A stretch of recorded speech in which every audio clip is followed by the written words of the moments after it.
thank you for joining me for today's episode of Once Upon a Crime. The bond between parent and child is one of the strongest that exists.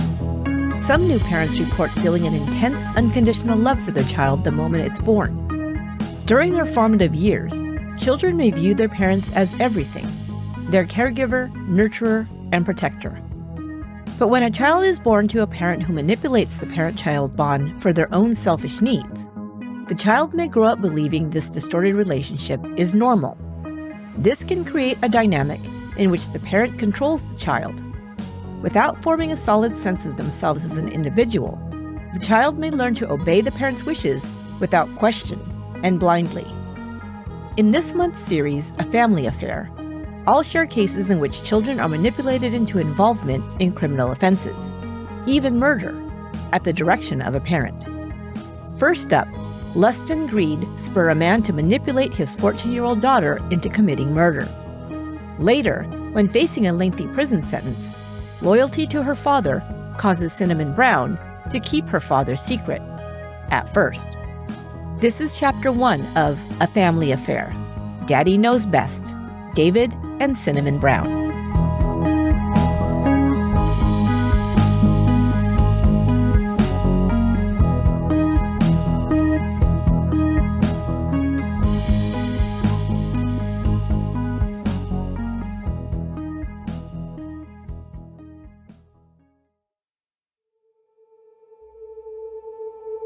March 19th, 1985.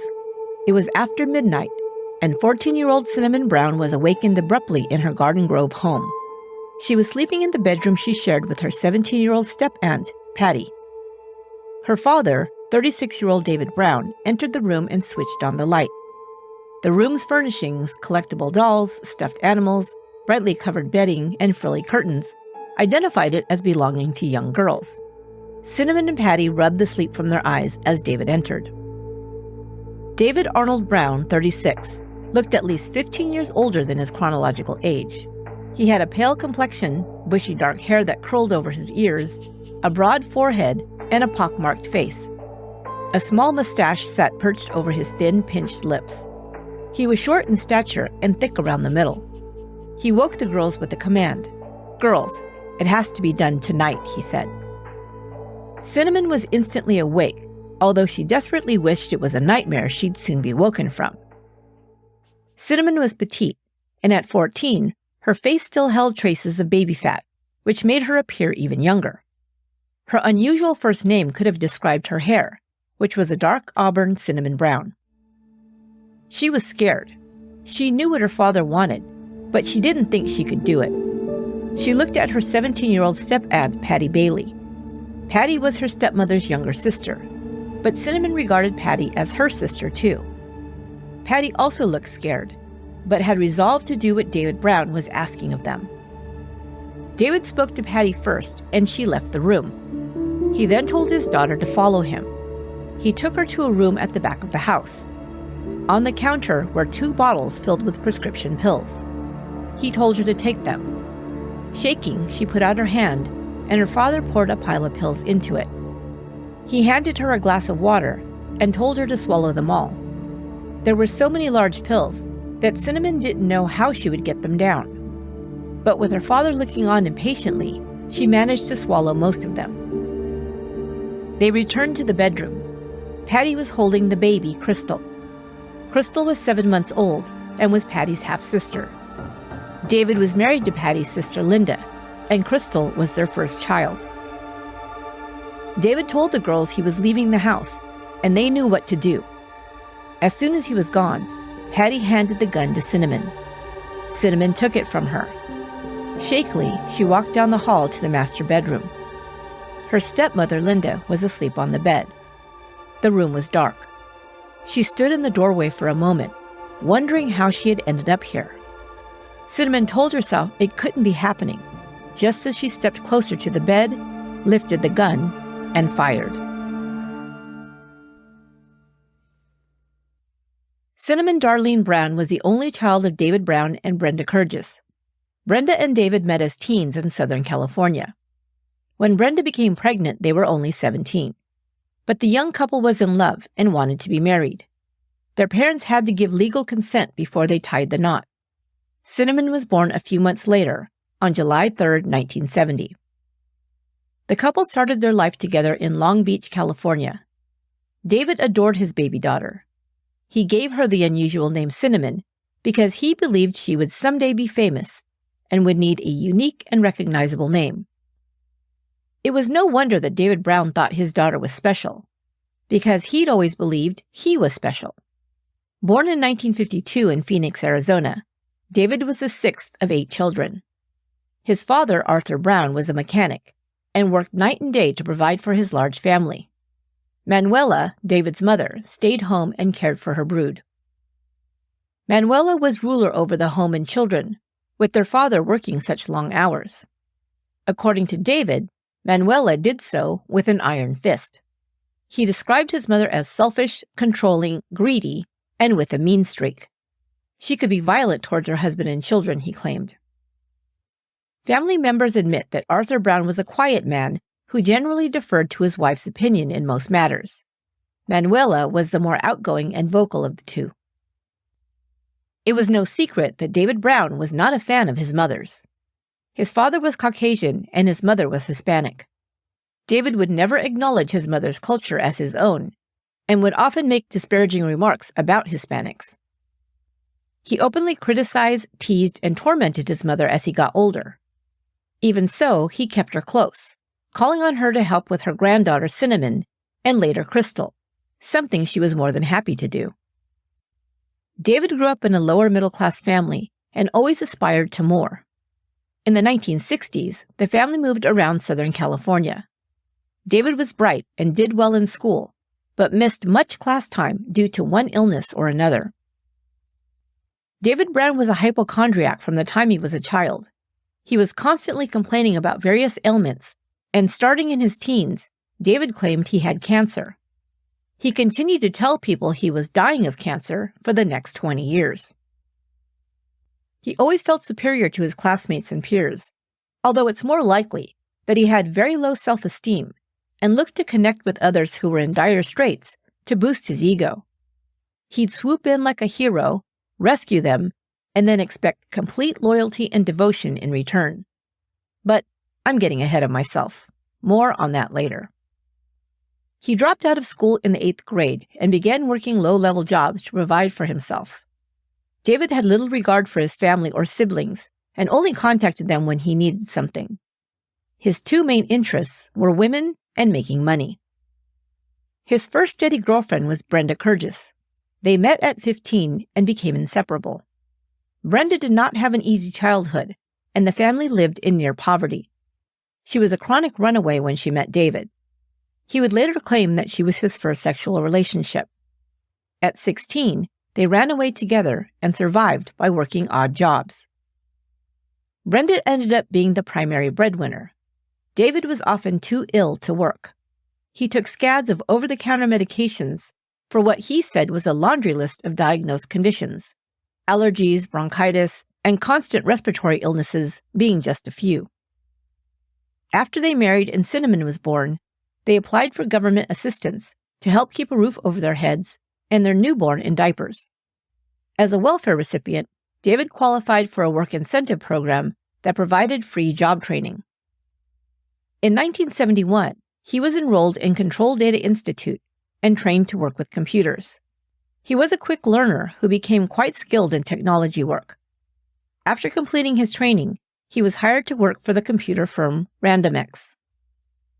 Cinnamon was always a daddy's girl who adored her father. He was the fun dad who spoiled her with new toys, trips to McDonald's, and special outings. His pet name for her was Cinny. Brenda was left in charge of chores and discipline. As a result, Cinnamon preferred to spend time with her dad over her mother. Even though she loved her mom, Cinnamon later rebelled against her mother's rules. In her eyes, her dad was her hero, who made her feel special. Brenda was David's first love and the person he considered his perfect match. However, this didn't stop him from having relationships with other women. Brenda ended the marriage when she learned David had engaged in a series of affairs. She described her husband as, quote, oversexed and obsessed with women. At the same time, David Brown was overly controlling and possessive of Brenda, not allowing her to drive. He kept her close to him and rarely let her go anywhere alone other than her job. A pattern David exhibited throughout his life was to fall head over heels for a woman, rescue her, and then become possessive and controlling. Once he had her under his thumb, he grew tired of her and began a new relationship before ending the first. After Brenda, he always sought out women younger than himself. David started an affair with a woman 3 years his junior, Lori Carpenter. One day when Cinnamon was about 4, David came home and presented Brenda with divorce papers. He said he wanted to end the marriage and told Brenda he also wanted custody of Cinnamon. Brenda refused to sign the papers, believing that David was merely having a fling that would fizzle out. He became furious and threatening to the point that Brenda began to fear him. She thought, what would stop him from smothering me in my sleep? So she took Cinnamon and moved out one day while David was at work. Enraged, he showed up at her job and held a gun to her head, threatening to kill her. She filed for divorce and was awarded custody of Cinnamon. David became depressed and suicidal. But he soon rebounded and married 19-year-old Lori. David was 23. The marriage lasted for about 4 years. He had found another girl he became obsessed with. He left his second wife for 13-year-old Linda Bailey.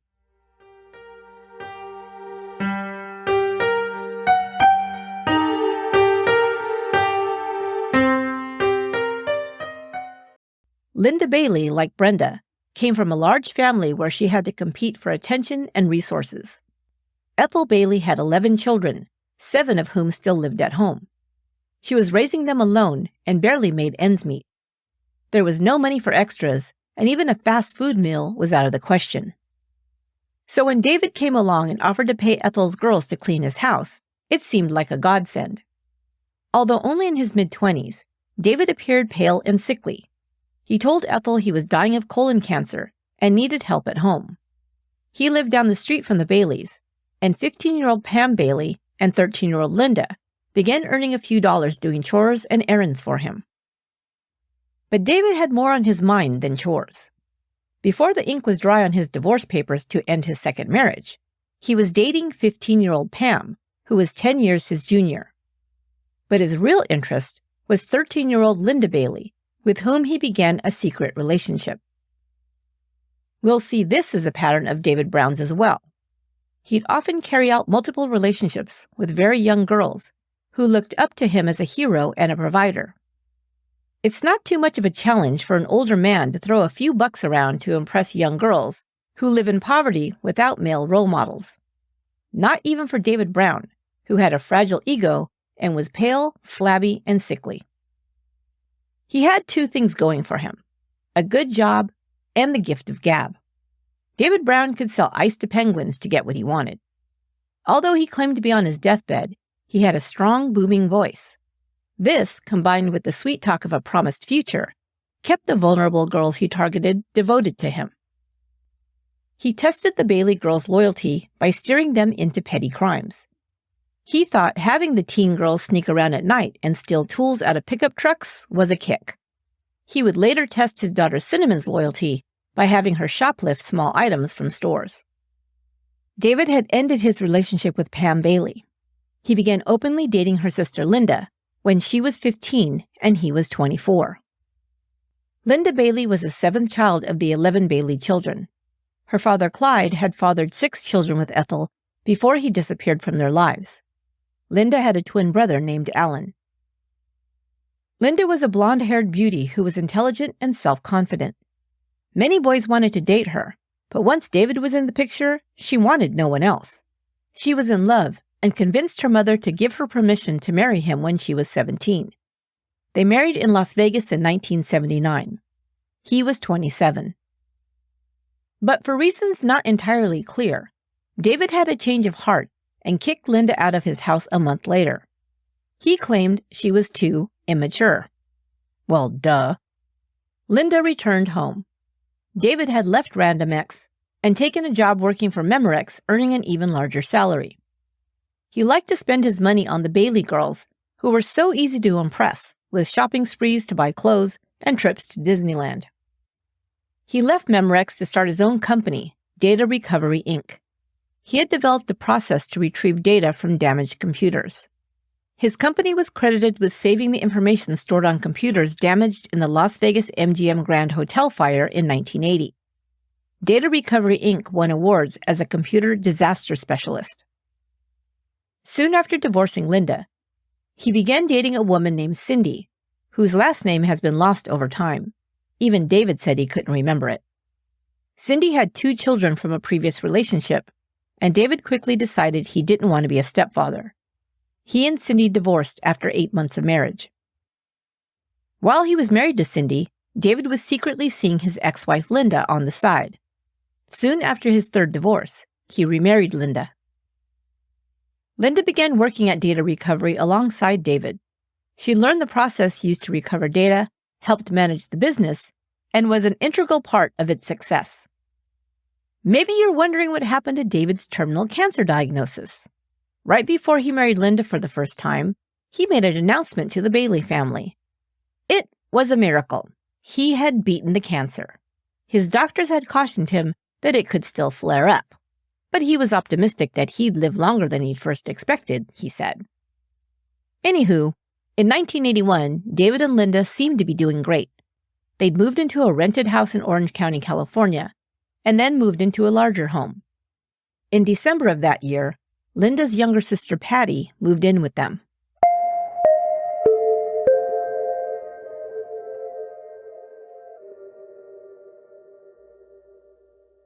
Patty Bailey was 5 years younger than her sister Linda. When David Brown started visiting the Bailey home, she was only 8. Patty thought David Brown was wonderful from the time he entered her life. He was the first man who'd shown the Bailey girls consistent attention. He made them feel special and spoiled them with gifts, trips, and treats. When her big sister married David, Patty was jealous. She dreamt of someday being a bride too, and thought David Brown would be the perfect husband. When he began singling Patty out for attention, she was thrilled. Patty thought David could do no wrong.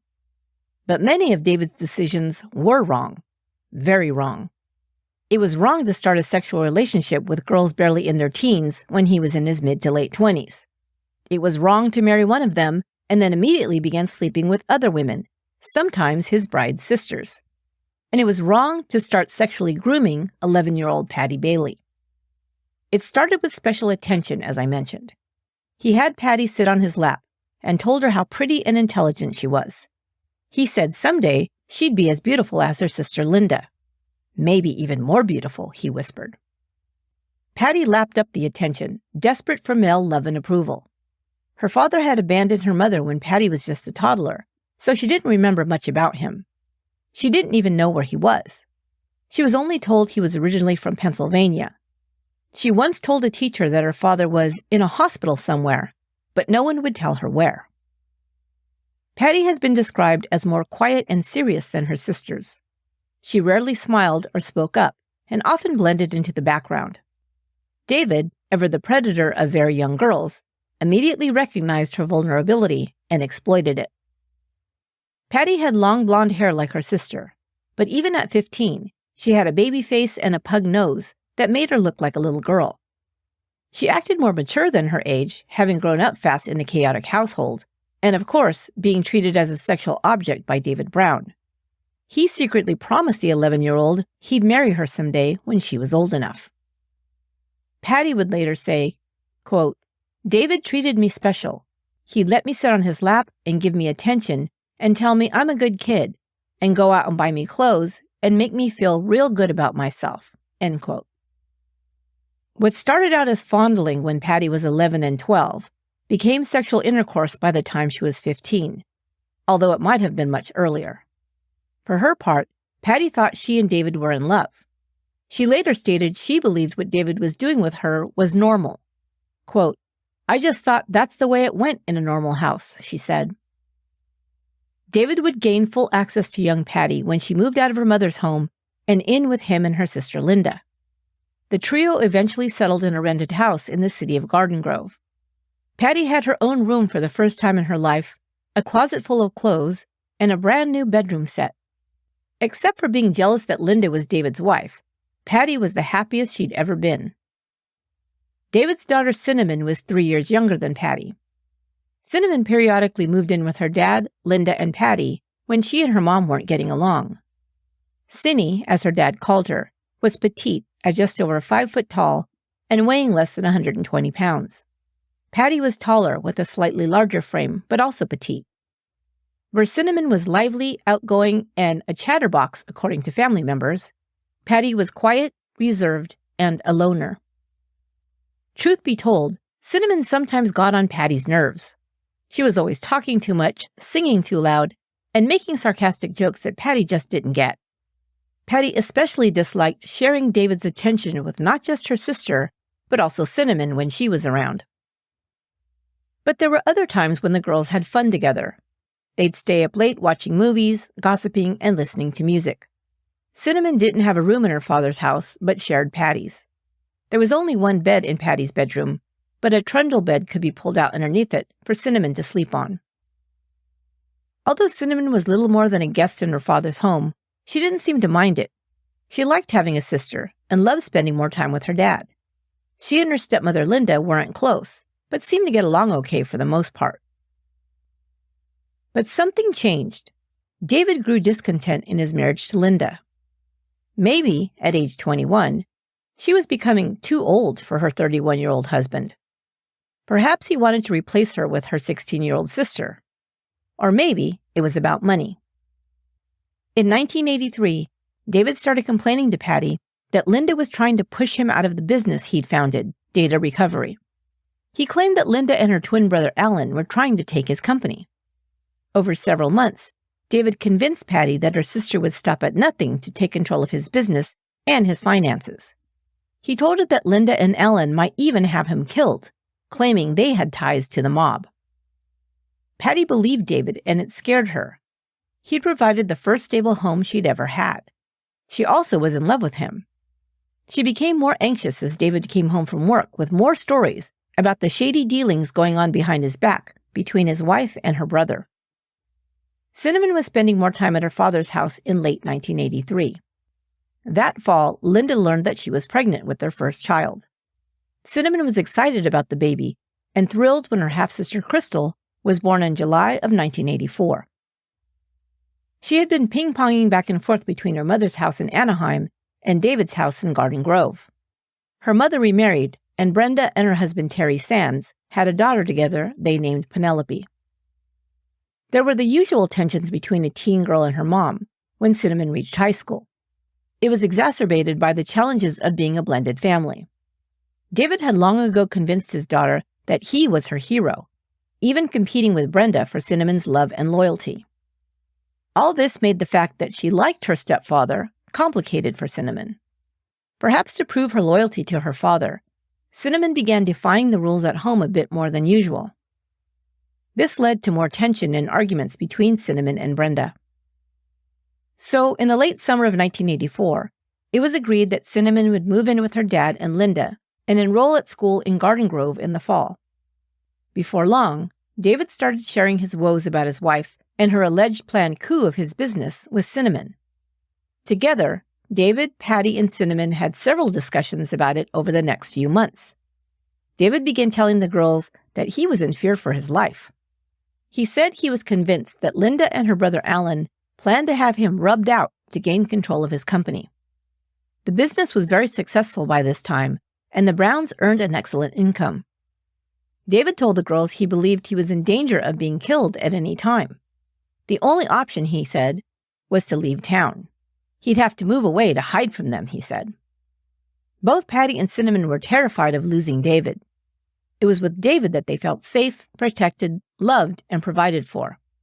With David insisting that he was in danger, they became convinced that Linda threatened their stability and that she was out to harm or even kill David. Patty later put it this way, quote, "David was everything to me. He was my family.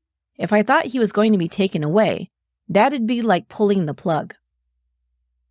Now busy with the newborn, Linda stayed home, and David began taking Patty and sometimes Cinnamon with him to work.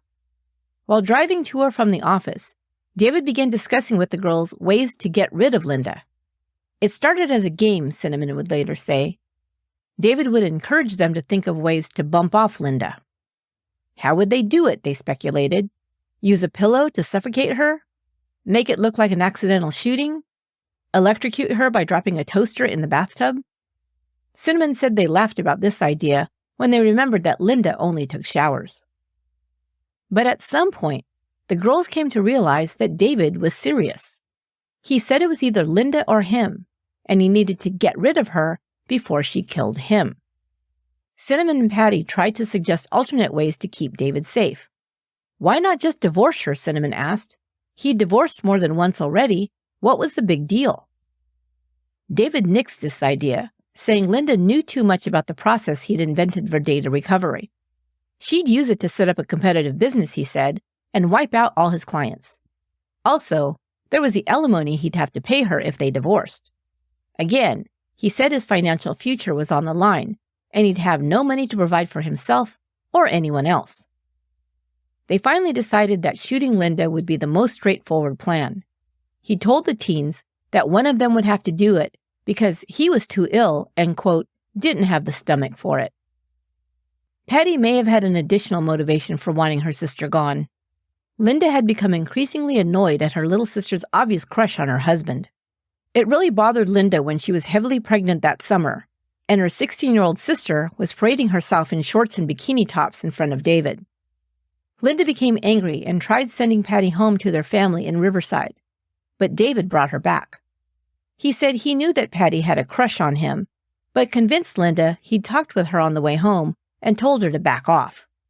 Still, Linda confided to a friend that she believed David was having an affair with her little sister. Linda was still pushing to have Patty move out. It wouldn't be long before David put his hypothetical plan to get rid of his wife into action.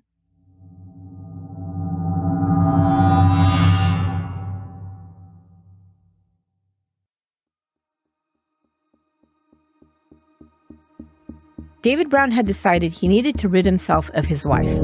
He'd convinced her sister Patty and his daughter Cinnamon to help him. In the first attempt in late 1984, he woke Patty and gave her instructions. Handing her a gun, he told her to go into the bedroom while Linda was asleep and shoot her. Patty reached the doorway to the master bedroom where her sister lay sleeping. David was hiding behind the door. She lifted the gun, but couldn't pull the trigger. Crying, she handed the weapon back to David and ran into her room. "I couldn't do it," Patty would later say. "She was my sister. I loved her." In the meantime, David was planning for life after Linda. He purchased several life insurance policies on his wife's life, including a $100,000 double indemnity policy and two others worth over $200,000 each. David could collect over $800,000, or over $2 million in today's dollars, if Linda died. Patty couldn't go through with the plan, so David now chose Cinnamon as the trigger person. He explained to his daughter that because she was only 14, she wouldn't go to prison if she killed Linda. He said she would be given psychiatric treatment and remain in a hospital for a short time and then be sent home. He said it was the only way to ensure his safety. He promised they would be together forever if she would do this for him. One day, David sat Cinnamon down to have a serious talk. He asked her, "Do you love me, Cinnamon?" When she assured him she did, saying she loved him more than anything, he asked, "Would you do anything for me? I want to make sure you love me enough to do anything for me." He threatened to leave for good if she didn't help him. She'd never see him again, he said. He couldn't help it. It was the only way he could be safe. Cinnamon became desperate and begged her father not to leave. "Well then, how are you going to help me? I need you to help me," he whined to his daughter. Cinnamon needed to make sure she was clear about what he was asking. "Do you want me to kill her?" she asked, incredulous. "I want you to help, yes," he said. "And if you have the stomach for it, I want you to do it." He ended the conversation by saying, "If you love me, you'll trust me. Just believe what I say. I'm your father. I know what's best."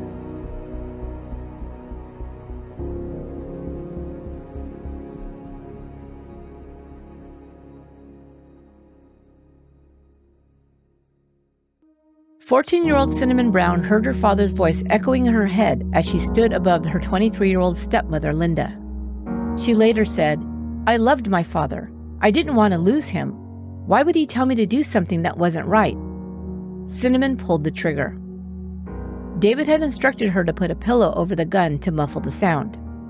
After the first shot, the gun's hammer got stuck in the pillow. Panicked that she'd done something wrong, she returned to Patty's room, where the 17-year-old was waiting. She was holding 8-month-old Crystal, Linda and David's baby. Together, the girls tried to pull the gun loose from the pillow. It went off, missing the baby by inches, and a bullet lodged in the bedroom wall. After the roar of the gun cleared from their ears, they heard the sound of Linda moaning or crying in the other room. They both panicked, and Patty told Cinnamon, "Go in there again," handing her the gun. Linda had been struck in the abdomen just below the chest. Cinnamon returned to the dark room. Linda was still lying in the bed. She fired a second time. At 3:30 a.m., an emergency call was placed to the Garden Grove Police Department. A man identifying himself as David Brown, upset and crying, stated, "I think my wife has been shot." When the officer arrived at the Ocean Breeze Drive home, David met him at the door. Patty stood nearby holding the baby. David said he'd left the house late that night to escape his wife and 14-year-old daughter's, quote, "constant bickering." He thought his wife had been shot by his daughter, who had then, quote, "taken off." David said he hadn't had the stomach to go into the room to check on her because he, quote, "couldn't stand the sight of blood." The officer entered the room and heard a death rattle coming from the young woman lying face up in the bed. She was lying in a pool of blood. She wasn't dead, but the medical examiner would later state that it was too late to save her with the amount of blood she'd lost. Her death was determined to be caused by 2 gunshot wounds to the chest from a .38 caliber weapon. Linda Bailey Brown had bled to death. David described his daughter Cinnamon as 5 foot tall with brown hair and eyes, weighing about 115 pounds. She was not found on the property, and her description was broadcast to patrol units. Homicide detectives arrived to process the crime scene and interview the witnesses. David was crying so hard they wondered if he might need medical attention. He appeared to be very frail, and he was so emotional it alarmed them. The other resident in the house, 17-year-old Patty, the victim's sister, was hysterical. They could get almost no information from her in the condition she was in. David Brown's parents, Arthur and Manuela, arrived after being informed of the shooting. They cared for baby Crystal, while David and Patty gave their statements to police. It wasn't until the sun came up the following day, around 7 a.m., that Detective Fred McLean decided to make another pass around the property. In the backyard was a dog run with a large-sized doghouse inside. When he leaned down and looked into it, he saw it wasn't empty. Taking a closer look, he saw a young girl curled up inside. It was Cinnamon. The detective called to her and coaxed her out. As she stood, he saw she'd vomited and urinated on herself. The vomit was bright red. Clutched in her hand was a piece of paper wrapped in cardboard. Tied around the cardboard was a ribbon. When the note was later opened, they found it read, "Dear God, please forgive me. I didn't mean to hurt her." Cinnamon was taken to the police station to be questioned, but after a short time, detectives saw that she was in medical distress and had her transported to the hospital. She lapsed into a coma. It was discovered that she'd consumed massive doses of the opioid pain medication Darvocet, as well as diazide, a drug used to treat hypertension. She'd ingested so many of the pills that she'd vomited. The emergency room doctor told police this was probably the only thing that saved her life. Cinnamon Brown was charged with murder and booked into the Orange County Juvenile Hall in absentia. She could not be charged as an adult because, at that time, California law didn't allow it for anyone under 16, even for a murder charge.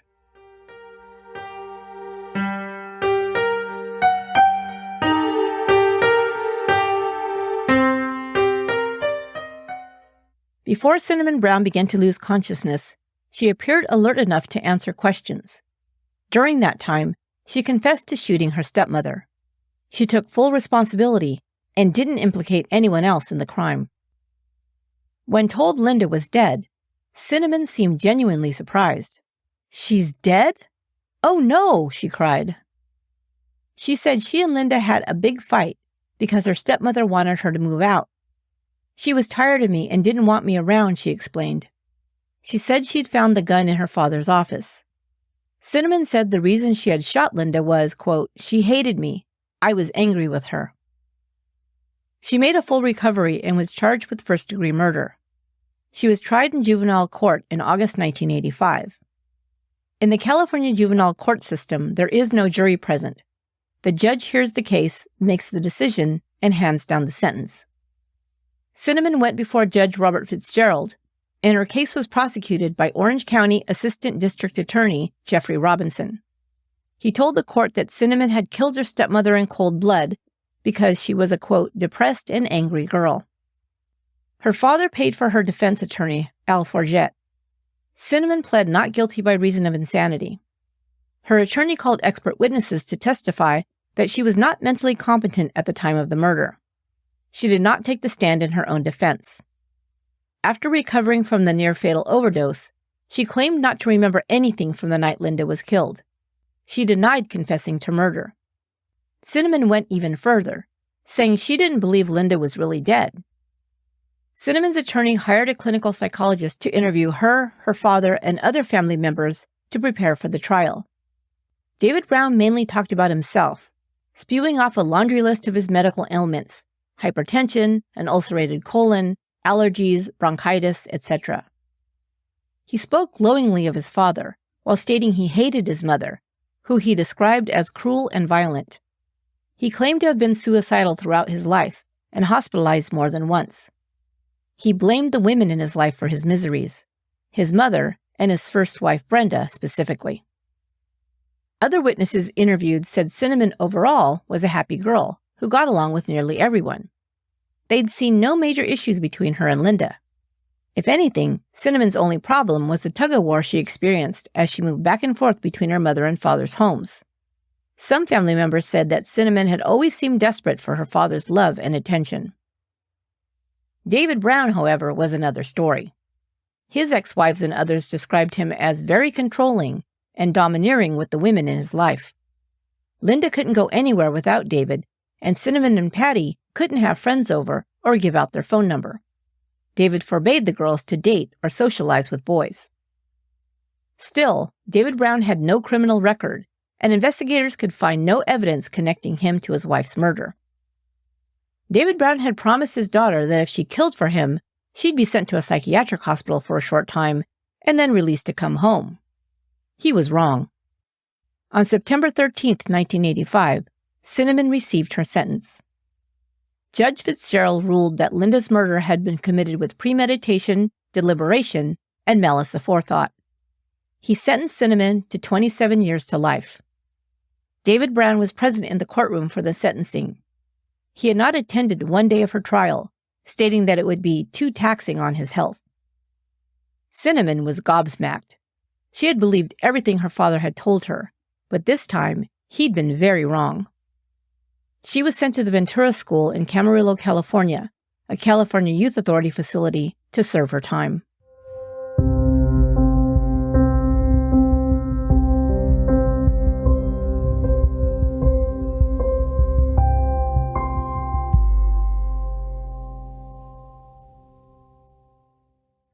Linda Brown, dead at 23, was cremated and her ashes were interred at the base of a fountain in a Pasadena, California memorial park.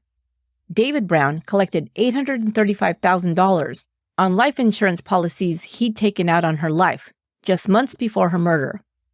Within 6 months, he moved out of his rented house, where his wife took her last breaths, and purchased a luxury home in Anaheim Hills for $330,000 cash. He moved his mother and father into his new home. Manuela, the mother he claimed was cruel and whom he hated more than anyone, helped out by caring for the home and baby Crystal. Patty moved in as well. David's mother thought it was odd that the teen was still living with him.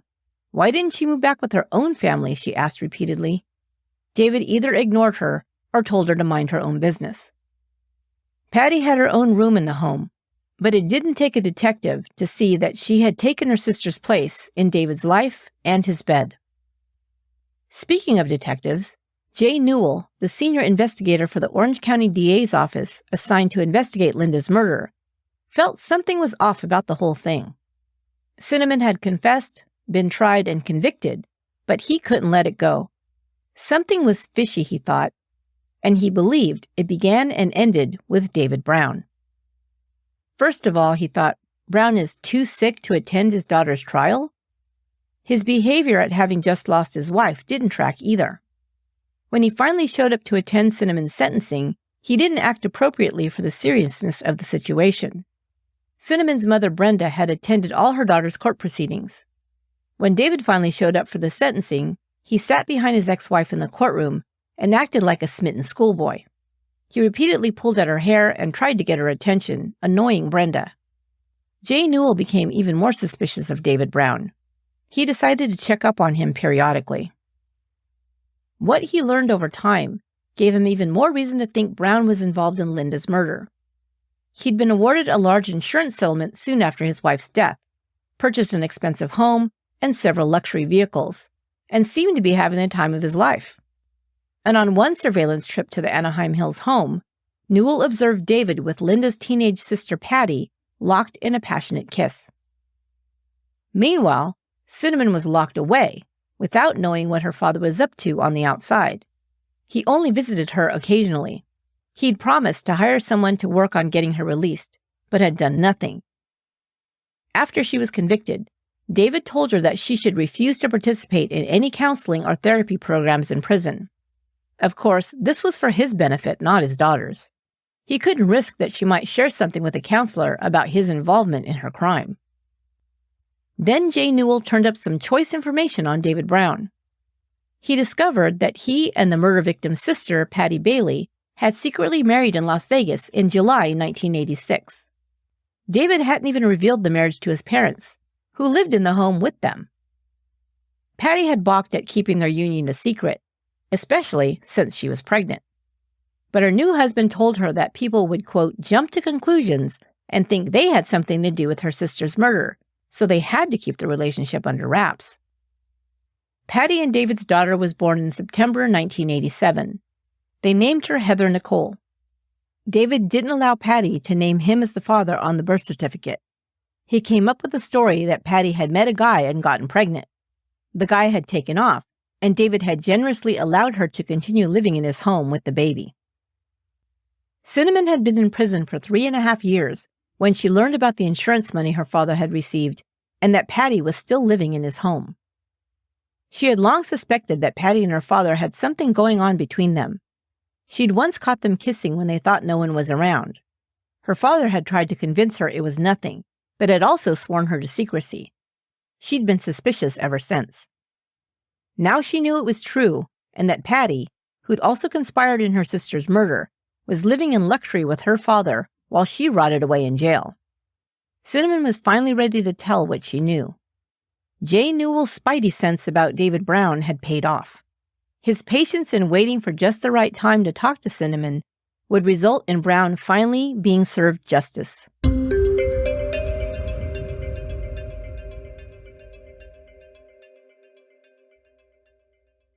Cinnamon had taken the fall for her father's evil plan, and he had significantly benefited while she sat in a prison cell.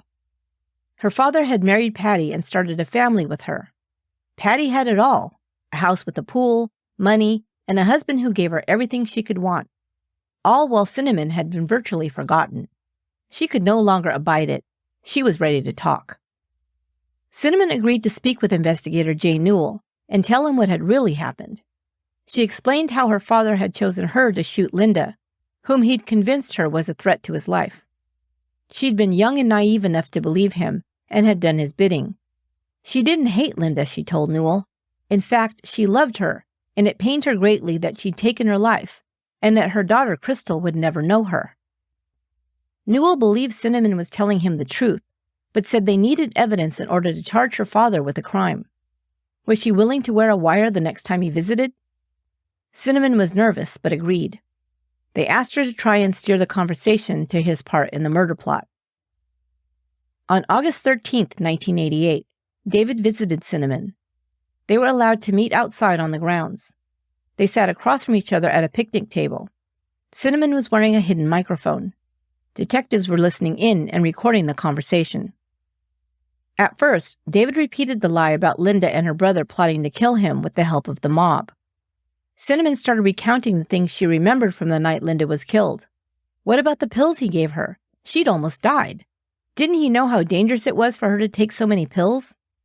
He didn't answer her question, but did admit he'd been the one to give her the drug cocktail. He urged her to continue claiming she couldn't remember what happened the night of the murder. He told her he had a plan to get her released. But he said he couldn't take her place. "I can't survive in jail," David whined. "I would kill myself before I'd let myself die a slow and painful death in a cell." Instead, he said he'd convince Patty to confess. Patty would take the blame, he promised, and Cinnamon would be released. David was offering up yet another sacrificial lamb to save himself. Another wife he'd use and discard for his own selfish gain. If David Brown had his way, another one of his children, Heather, would grow up without a mother. It must be said, what a piece of shit. Anywho, in order to convince Cinnamon, David promised to bring Patty with him for the next visit. She'd hear it straight from Patty, he promised. Investigators decided to have Cinnamon wear a wire for the next meeting too, before they made a move on David Brown. 2 weeks later, David returned to visit Cinnamon with Patty. She was wearing a wire once again, and detectives were listening.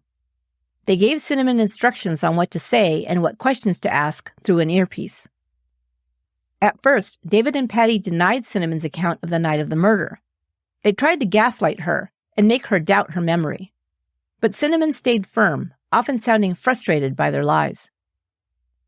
David and Patty made enough incriminating statements to make it clear to investigators that they had been in on the planning of Linda's murder. They'd set Cinnamon up to pull the trigger and take the rap, but in the eyes of the law, they were just as guilty of murder. David had set the whole sordid event in motion by lying about Linda being a threat to his life. He provided the gun and the instructions. Patty had aided him by giving Cinnamon the gun and telling her to go back in there and shoot Linda a second time. They had enough to make an arrest. 3 weeks later, police knocked on the door of David Brown's Anaheim Hills home. He was placed under arrest, and Patty was taken in as well. His first strategy was to deny everything by throwing Patty under the bus.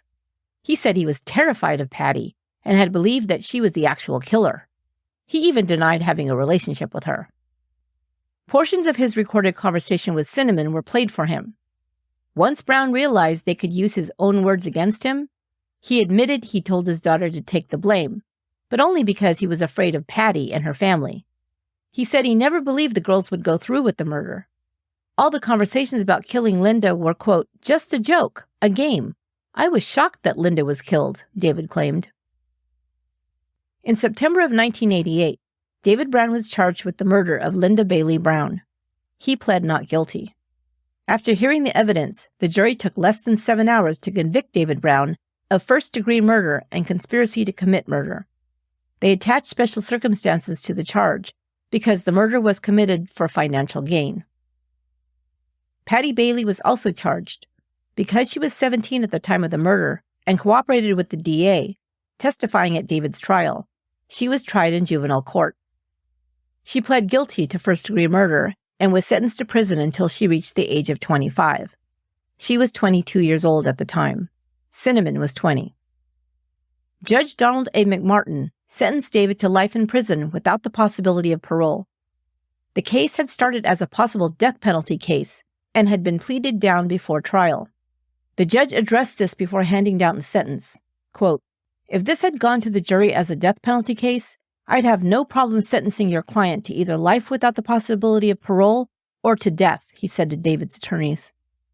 Next, he addressed the defendant. "Mr. Brown, you're a scary person. Look what you did to your own children, to your sister-in-law. It's scary to think you can manipulate people and do all this and not bat an eye. Even Charlie Manson didn't use family. You're a master manipulator. I think the circumstances of this case are unbelievable.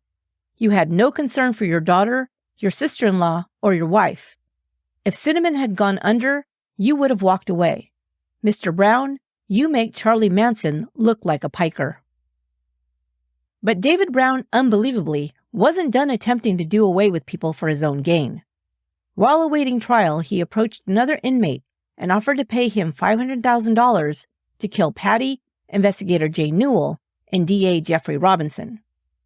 Richard Steinhardt, a former member of the Hessian motorcycle gang, was about to be released when Brown solicited him to be his hitman. Steinhardt reported this to authorities, and once again, David was set up to incriminate himself on tape. Brown sent money to Steinhardt using his brother Tom Brown as the bagman. However, Tom had yet to learn why the money was being paid out when he agreed to do this favor. He ended up being charged as an accessory before being cleared. He would have this to say when the plot was revealed. "As far as I'm concerned, I don't have a brother anymore," Tom Brown said. "Anyone who could screw his family like this isn't part of the family. We trusted him." When David Brown was informed of the audio-taped evidence against him, he pled guilty to the charges. He received an additional 6 years onto his life sentence.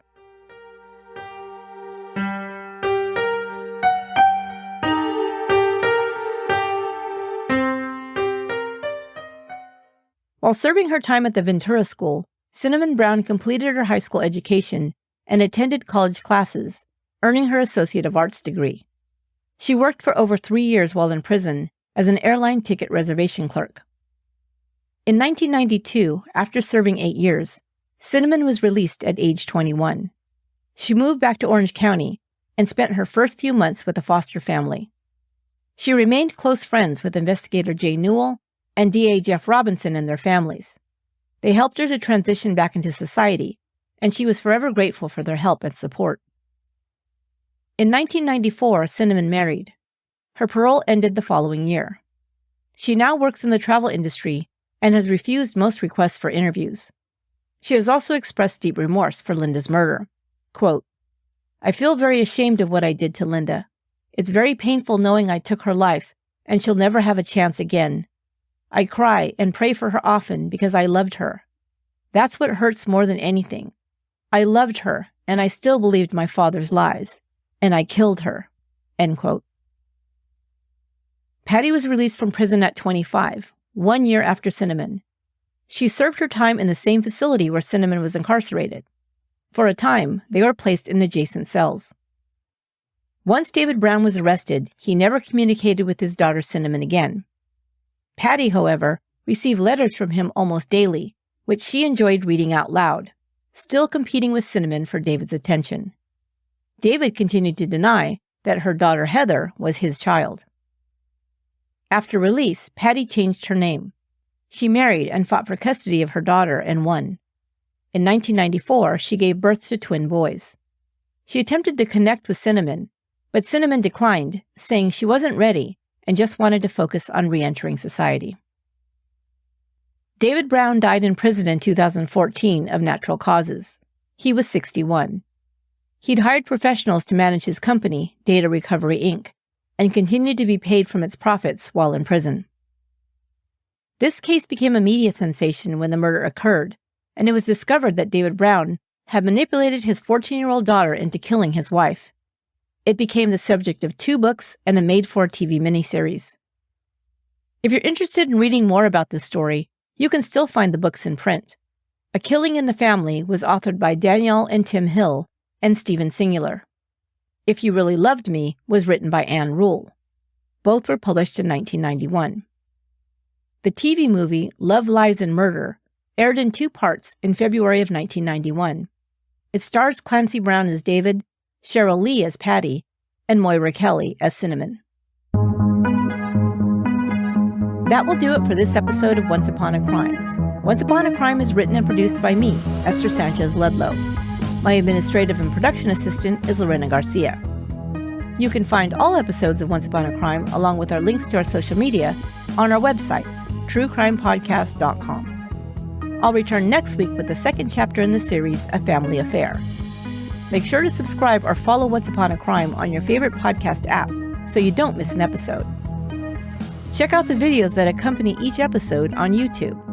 Look for Once Upon a Crime Podcast to find our YouTube channel and subscribe. Until next time, be good to one another.